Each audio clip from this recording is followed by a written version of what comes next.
In this video, I'll talk about the insanity that is today's real estate market, and we're starting right now.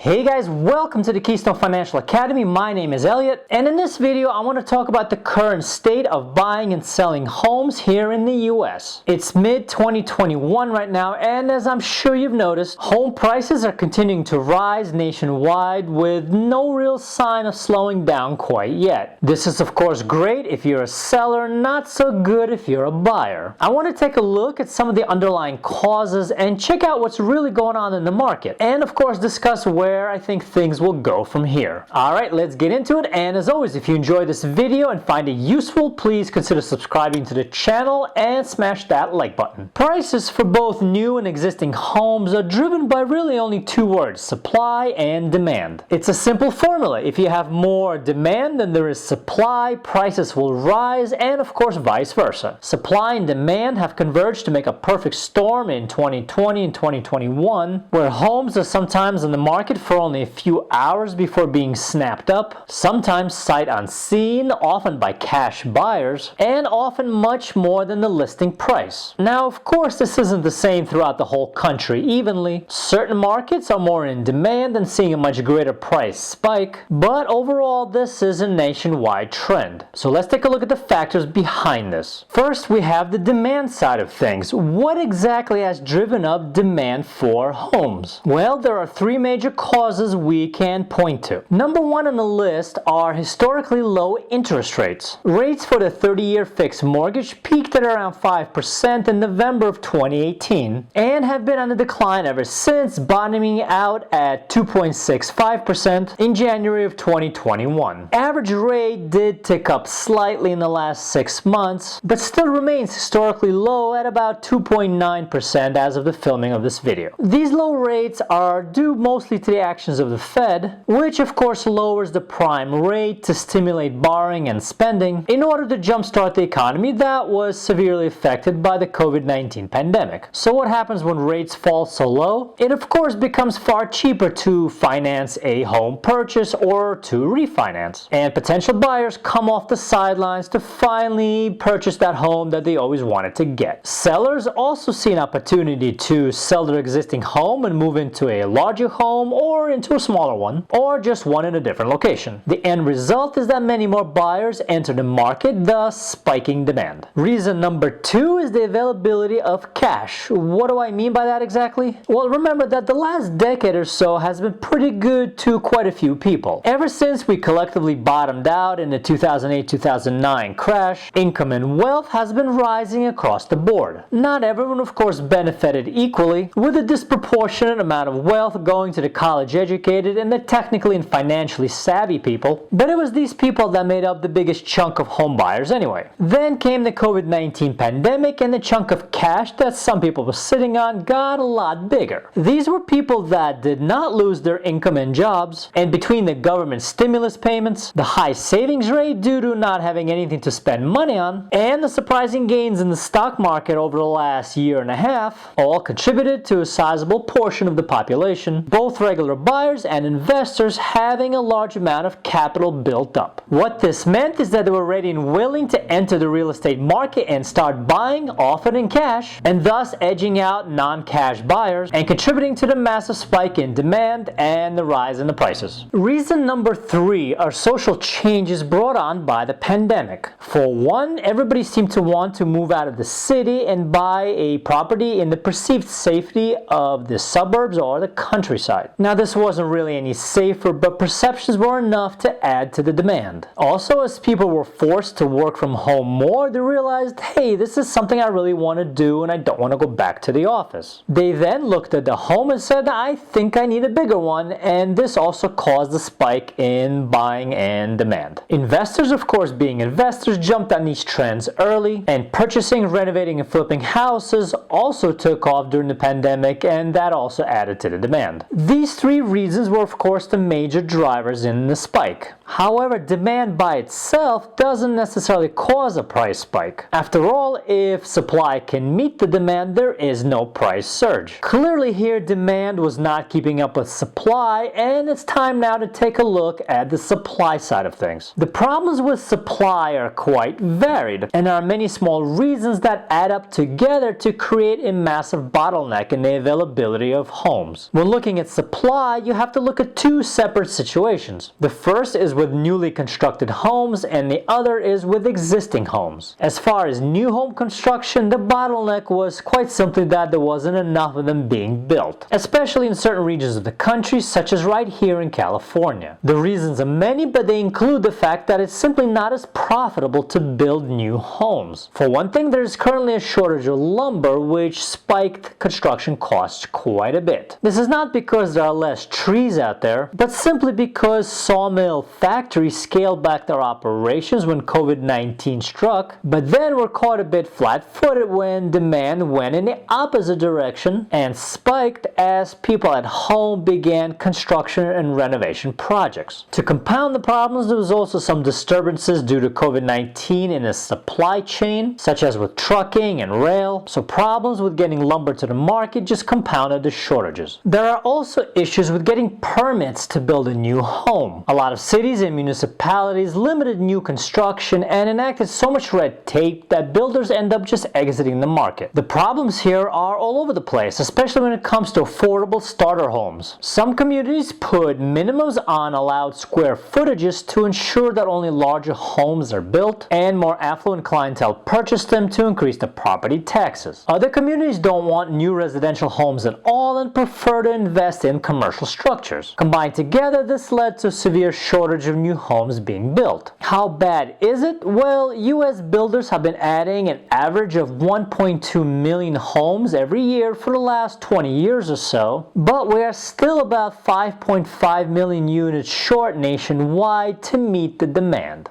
Finally, we need to consider existing homes, and the bottlenecks here are a set of completely different problems. First of all, a lot of would-be sellers ended up not selling and staying put. Their reasons for wanting to sell included moving to a larger home if their family got bigger, for example, or some wanted to downgrade to a smaller home if they were set to retire. But in both cases, the sellers would have become buyers and they would have been stuck in the same boat as every other buyer, unable to find a place to move to, so they ended up taking their own house off the market. Other sellers postponed listing their house due to the COVID-19 pandemic and their desire not to have members of the public walk through their house, at least until after the pandemic eased up a bit, and as a result, they took their houses off the market. If you bring it all together, the end result of everything I just described was a critically low supply of homes and a very active demand, and this, quite predictably, created a massive rise in home prices. So this is all fine and good to know, but where are we going next, and what should a buyer do? Well, as far as where we're going next, that is the million-dollar question, and truthfully, none of the experts have an absolutely definite answer, despite how confident they may sound in an interview or in the YouTube video. We really are in some uncharted waters, but here are some possibilities. One thing that may cool off demand is a hike in interest rates. While this hasn't yet been announced by the Fed, it is a distinct possibility later in 2021 and almost certainly in 2022. There are already some rumblings of inflation going up, and raising rates is the typical Fed response to cool down the economy. If and when this does happen, some buyers will again go back on the sidelines as borrowing gets more expensive. Also, as the pandemic fears ease up, many people will again rediscover the advantages of living and working in a city, because that is the overall trend of where things were going before the pandemic, and it's quite possible that the demand for homes outside of the city in the suburbs may again cool off somewhat. As far as supply, there are good news on the horizon. Lumber shortages and the disturbances in the supply chain are working themselves out, and it is expected that lumber production will be up to pre-pandemic levels by the end of 2021. Also, a number of states and cities have started to realize what kind of housing shortage they have on their hands and began to enact legislation to streamline the red tape behind the home construction process. Also, as the pandemic slowly recedes, the sellers will be more inclined to show their homes. All all this will come together to bring more supply into the market. So what can would-be buyers do in the meantime? Well, the obvious answer is to wait it out. Real estate is cyclical in nature, and even in these unprecedented times, the forces of supply and demand will eventually even out, bringing prices back down to earth. This may be a wise move, as recent buyers have expressed buyer's remorse, and this is mostly due to financial side of things, such as overpaying for the property, but also it's because they bought properties sight unseen or were forced to remove any contingencies and ended up with a house with a lot of problems. If you do need to buy right now, however, experts recommend having an extra amount of cash on hand. Be prepared to not only bid above asking price, but also be accommodating to the seller as far as any contingencies. Most of all, don't give up. You will have to work twice as hard to identify suitable properties compared to normal times. Okay, hopefully this video gave you some insight into what's going on in this crazy real estate market, and if you are looking to buy, you can make a more informed decision. As always, if you've enjoyed this video and found it useful, please consider subscribing and turning on notifications so you don't miss any future videos just like this one. Thanks for watching, and I'll see you all soon.